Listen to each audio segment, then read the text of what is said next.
Hello friends, welcome to my channel. ఎలా ఉన్నారంటారు? బాగున్నారా? నాకు కామెంట్స్లో చెప్పండి. ఈరోజు వీడియోలో నా మార్నింగ్ రొటీన్ని మీకు చూపిస్తున్నాను.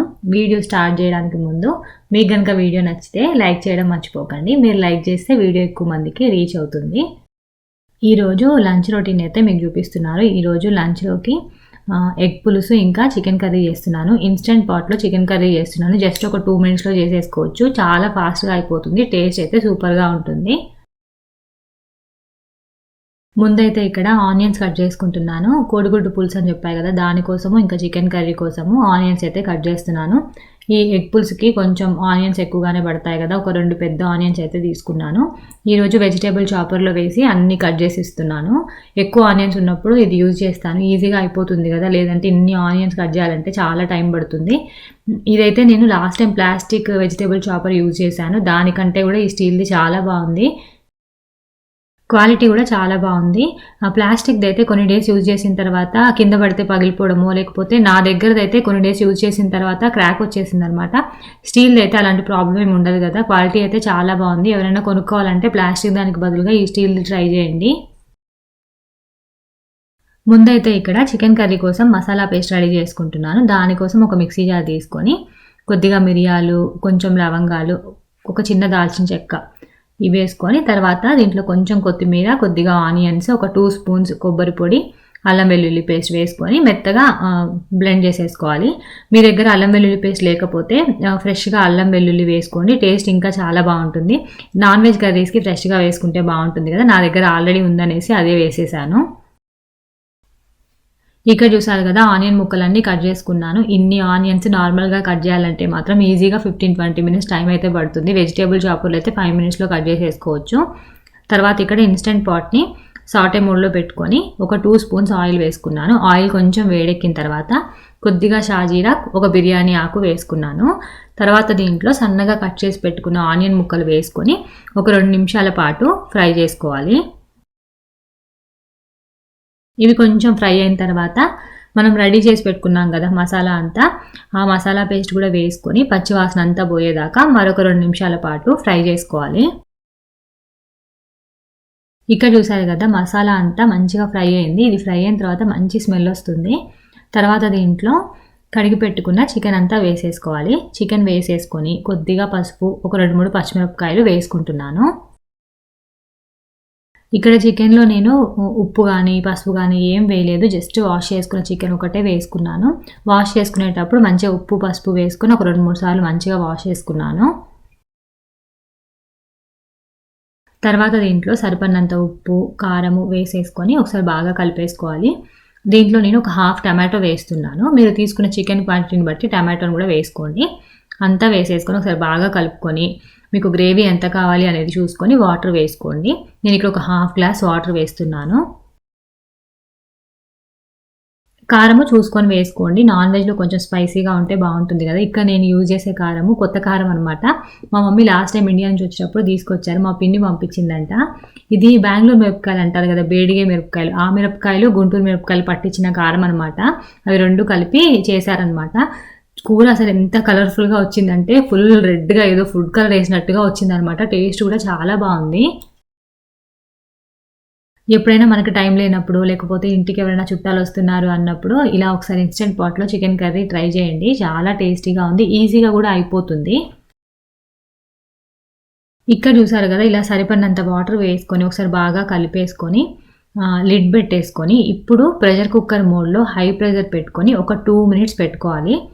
2 minutesలో మనకి చికెన్ పర్ఫెక్ట్గా కుక్ అయిపోతుంది. ఇక్కడ యూఎస్లో చికెన్ అయితే కొంచెం ఫాస్ట్గా కుక్ అయిపోతుంది కాబట్టి 2 minutes పెట్టాను. ఒకవేళ ఇండియాలో అయితే 5 minutes అలా పెట్టుకుంటే సరిపోతుంది అనుకుంటా. చూసుకొని పెట్టుకోండి. ఒకసారి మీరు కుక్ చేస్తే అర్థమవుతుంది ఎంతసేపు పెట్టాలి అని. నేను ఇక్కడ రెగ్యులర్గా కుక్ చేస్తాను కాబట్టి నాకు 2 minutes అయితే కరెక్ట్గా మంచిగా ఉడికిపోతుంది అనమాట ముక్క కూడా. ఇదే ప్రాసెస్ నార్మల్ ప్రెషర్ కుక్కర్లో కూడా చేసుకోవచ్చు. ఒక విజిల్ పెట్టుకున్నారంటే చికెన్ పర్ఫెక్ట్గా కుక్ అయిపోతుంది. చికెన్ అయితే పెట్టేశాను. 2 minutesలో చికెన్ రెడీ. నెక్స్ట్ ఇంకా మా హస్బెండ్ కోసము ఎగ్ పులుసు చేస్తున్నాను. ఇక్కడ ఈ ఎగ్ పులుసు అనగానే నాకు మా నాన్నమ్మ, మా డాడీ ఇద్దరే గుర్తొస్తారనమాట. మా నాన్నమ్మ ఎప్పుడు మోస్ట్లీ ఎగ్ పులుసే చేసేవాళ్ళంట. చాలా టేస్టీగా ఉండేదంట. మా డాడీకి కోడిగుడ్డు పులుసు అంటే చాలా ఇష్టము. ఈరోజు ఇంకా మా హస్బెండ్కి లాస్ట్ టైం ఎగ్ గ్రేవీ చేశానని ఈరోజు అయితే ఎగ్ పులుసు చేసేస్తున్నాను. ఇది కూడా చాలా టేస్టీగా ఉంటుంది. ముందైతే స్టవ్ మీద ఒక ప్యాన్ పెట్టుకొని కొంచెం ఆయిల్ వేసుకున్నాను. ఆయిల్ వేడెక్కిన తర్వాత ఆనియన్ ముక్కలు వేసుకొని మంచిగా ఫ్రై చేసుకోవాలి. ఈ కోడిగుడ్డు పులుసుకి కొంచెం ఆనియన్స్ ఎక్కువగానే పడతాయి. ఆనియన్స్ మంచిగా ఫ్రై అయిన తర్వాత కొద్దిగా పసుపు, ఒక 2 పచ్చిమిరపకాయలు, కొంచెం అల్లం వెల్లుల్లి పేస్ట్ వేసుకొని అంతా మంచిగా ఫ్రై చేసుకుంటున్నాను. తర్వాత దీంట్లో కొంచెం సాల్ట్ కూడా వేసుకున్నాను. సాల్ట్ వేసుకుంటే ఆనియన్ ముక్కలు త్వరగా ఫ్రై అవుతాయి కదా. జీలకర్ర వేయడం మర్చిపోయాను, ఇప్పుడు జీలకర్ర వేసాను. ఇవన్నీ వేసుకొని ఫ్రై చేసుకోవాలి. తర్వాత దీంట్లో సరిపడినంత కారం వేసుకొని కారం పచ్చివాసన అంతా పోయేదాకా ఒక 2 నిమిషాల పాటు ఫ్రై చేసుకోవాలి. చెప్పాను కదా, కారము మంచి కలర్ ఉందన్నమాట. కూర కూడా మంచి కలర్ వచ్చింది, చాలా రెడ్ కలర్లో వచ్చింది. మనం వేసే కారం బట్టి కూడా కూర టేస్ట్ మారిపోతుంది కదా. మంచి కారం అయితే కూర కూడా మంచి టేస్ట్ వస్తుంది. కోడిగుడ్డు పులుసు అని చెప్పాను కదా, చింతపండు కూడా నేను ముందే నానబెట్టుకొని పెట్టుకున్నాను. మా హస్బెండ్ మరీ అంత పుల్లగా అయితే తినరు. మీరు పులుపు ఎంత తింటారో దాన్ని బట్టి చింతపండు పులుసు అయితే వేసుకోండి. కావాలంటే ఒక టమాటో వేసుకొని కొంచెం చింతపండు పులుసు వేసుకొని కూడా చేసుకోవచ్చు. ఇక్కడైతే నేను ఈరోజు చింతపండు పులుసుతోనే చేస్తున్నాను. తర్వాత దీంట్లో సరిపడినంత చింతపండు పులుసు వేసుకొని మీకు గ్రేవీ ఎంత కావాలో చూసుకొని వాటర్ వేసేసుకోండి. తర్వాత మూత పెట్టేసుకొని చింతపండు పులుసు అంతా మంచిగా మరగాలి. ఇక్కడ చూసారు కదా కర్రీ ఎంత కలర్ఫుల్గా వచ్చిందో. ఇక్కడ నేను ఈరోజు ఎగ్స్ ఒక 2 ఎగ్స్ ఏమో డ్రాప్ చేసుకొని వేసుకుంటున్నాను, 3 ఎగ్స్ ఏమో బాయిల్ చేసిన ఎగ్స్ వేస్తున్నాను. మీకు ఇలా డ్రాప్ చేసి వేస్తే పులుసులో ఉడికితే ఎగ్స్ ఇష్టమా లేకపోతే బాయిల్ చేసిన ఎగ్స్ ఇష్టమా నాకు కింద కామెంట్స్లో చెప్పండి. నాకైతే ఇట్లా డ్రాప్ చేసిన ఎగ్స్ ఉంటాయి కదా, భలే టేస్టీగా ఉంటాయి. చింతపండు పులుసు అంతా మంచిగా పీల్చుకొని బాగుంటాయి కదా. ఎగ్స్ ఇలా డ్రాప్ చేసి వేసుకున్న తర్వాత దాన్ని ఏమి కదల్చకుండా మూత పెట్టుకొని ఒక 5 మినిట్స్ అలా వదిలేస్తే మొత్తం అంతా సెట్ అయిపోతుంది అనమాట. తర్వాత మనకి మొత్తం ఎగ్ అంతా పక్కకు వచ్చేస్తుంది.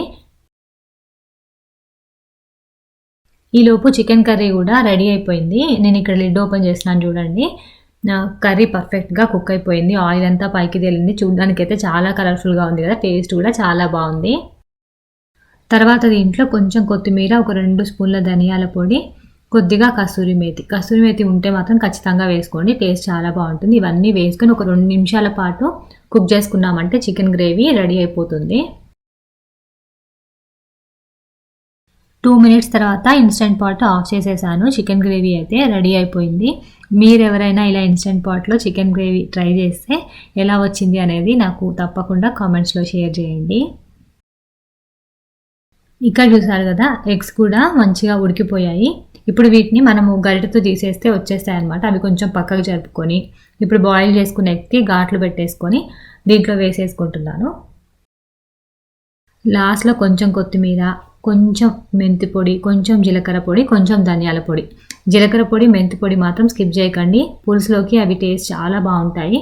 ఇవన్నీ వేసుకొని ఒకసారి అంతా బాగా కలిపేసుకోవాలి. మీకు ఒకవేళ బెల్లం వేసుకుంటే నచ్చుతుంది అనుకుంటే కొంచెం బెల్లం కూడా వేసుకోండి.